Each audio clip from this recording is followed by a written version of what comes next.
David Lennon is an award-winning columnist, an author who has been a staff writer at Newsday since 1991.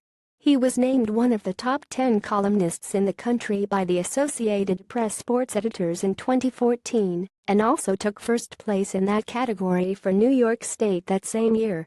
Lennon began covering baseball for Newsday as the Yankees beat writer in 1995, the season the Bombers snapped a 14-year playoff drought by becoming the American League's first wild-card team.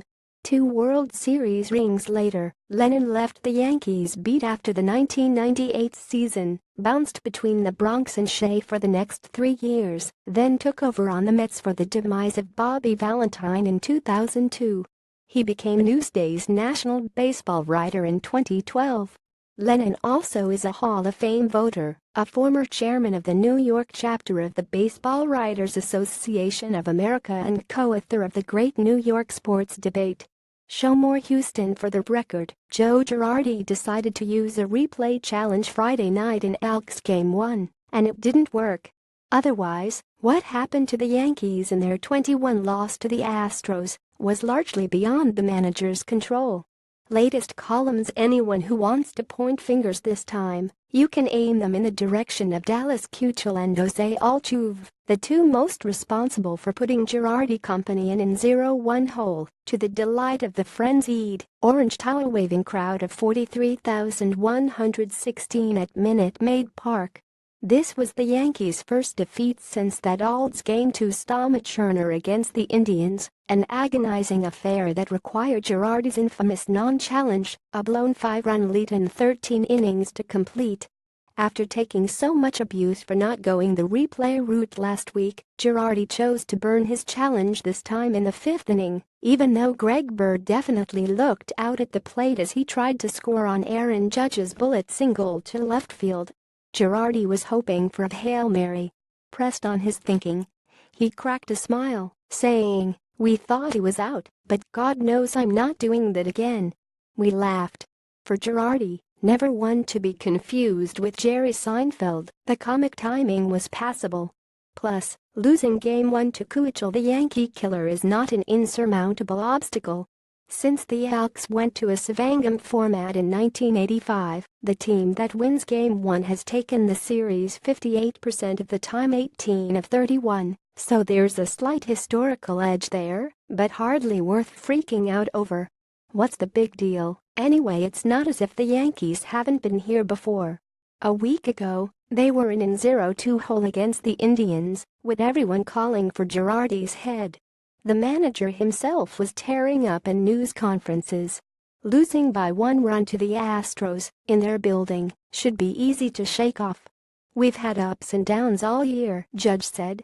"Just don't panic. Keep playing our game." Yanks still can't solve Keuchel. Drop Game 1. Judge did strike out again.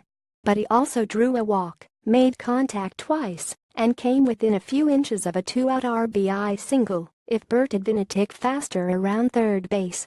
As for Bird, he crushed a long home run off Ken Giles in the 9th that gave Houston something to think about for the next time. Giles was needed for 5 outs and 37 pitches, so that likely won't be in Saturday's Game 2. "We'll bounce back," Bird said. This was the clubhouse dialogue we expected, after what the Yankees already had been through, winning 4 elimination games in the span of 9 days. At least they waited for a clean slate, a push of the reset button, to finally lose again. If Keuchel had their number, so be it. The Yankees won't see him again for a while, and Masahiro Tanaka, who allowed 2 runs in 6 innings, showed that he's capable of another solid performance in Game 5.